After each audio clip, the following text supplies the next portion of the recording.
भूतिया पुरवा। सत्री और भूतनी की कहानी। भूतिया पुरवा का नाम सुनते ही गांव वालों की रूह कांप जाती थी। वहां के पेड़ों पर अक्सर अजीब आवाजें सुनाई देती और रात में कोई भी उस ओर जाने की हिम्मत नहीं करता था। ये पुरवा एक ऐसा स्थान था जहां दशकों पहले एक अनहोनी घटना घटी थी। कहते हैं कि वहां एक स्त्री रहती थी जिसका नाम था सुमित्रा। वह अपनी सुंदरता और दयालु स्वभाव के लिए पूरे गांव में प्रसिद्ध थी। सुमित्रा ने गांव के कई गरीबों की मदद की थी, लेकिन कुछ लोगों की ईर्ष्या उसके खिलाफ साजिश करने पर उतारू हो गई। एक दिन गांव के कुछ लोगों ने उसे जादू टोने का झूठा आरोप लगाकर उसे गांव से बाहर निकाल दिया। सुमित्रा ने मदद की गुहार लगाई, लेकिन किसी ने उसकी बात नहीं सुनी। गांव से निकाले जाने के बाद वह उसी भूतिया पुरवा में चली गई। वहां उसने एक पुराने पीपल के पेड़ के नीचे अपनी कुटिया बनाई और वहीं रहने लगी।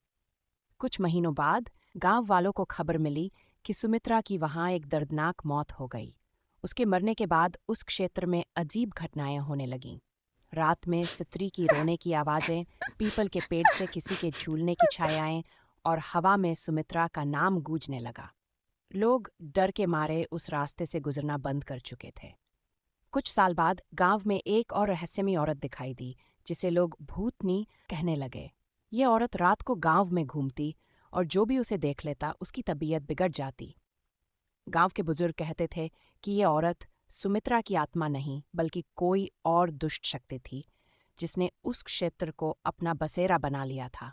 सुमित्रा की आत्मा और भूतनी का संघर्ष। एक रात गांव का एक बहादुर युवक रवि भूतिया पुरवा की सच्चाई जानने के लिए निकल पड़ा। उसने अपने दोस्तों को साथ चलने को कहा, लेकिन डर के मारे कोई नहीं गया। रवि ने पीपल के पेड़ के पास पहुंचते ही महसूस किया कि कोई उसकी ओर देख रहा है। अचानक उसने देखा कि एक धुंधली परछाई सामने खड़ी थी। वह सत्री सुमित्रा की आत्मा थी। सुमित्रा की आत्मा ने रवि से कहा, मैं इस गांव से बदला नहीं चाहती। मुझे इस पुरवा में भटकने के लिए मजबूर कर दिया गया है, क्योंकि इस क्षेत्र पर एक दुष्ट आत्मा का कब्जा है। वही आत्मा गांव वालों को डराकर अपना वर्चस्व कायम रखना चाहती है। अगर तुम मेरी मदद कर सको तो मैं मुक्त हो सकती हूँ। रवि ने डरते हुए सुमित्रा की मदद करने का वादा किया। उसी समय अचानक भूतनी प्रकट हुई। वह गुस्से से चिल्लाई, यह पुरवा मेरा है, कोई भी इसे मुझसे नहीं छीन सकता। दोनों आत्माओं के बीच एक भयंकर संघर्ष हुआ। सुमित्रा ने अपनी दया और अच्छाई की शक्ति से भूतनी को कमजोर कर दिया। रवि ने भी अपनी हिम्मत से भूतनी के खिलाफ मंत्रोच्चार किया। अंततः भूतनी चीखते हुए गायब हो गई और सुमित्रा की आत्मा को शांति मिली।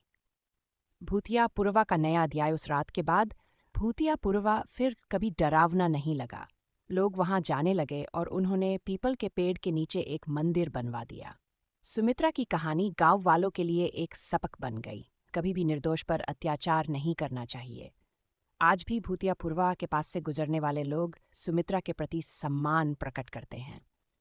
वह स्थान अब डर का नहीं बल्कि साहस और सच्चाई का प्रतीक बन चुका है।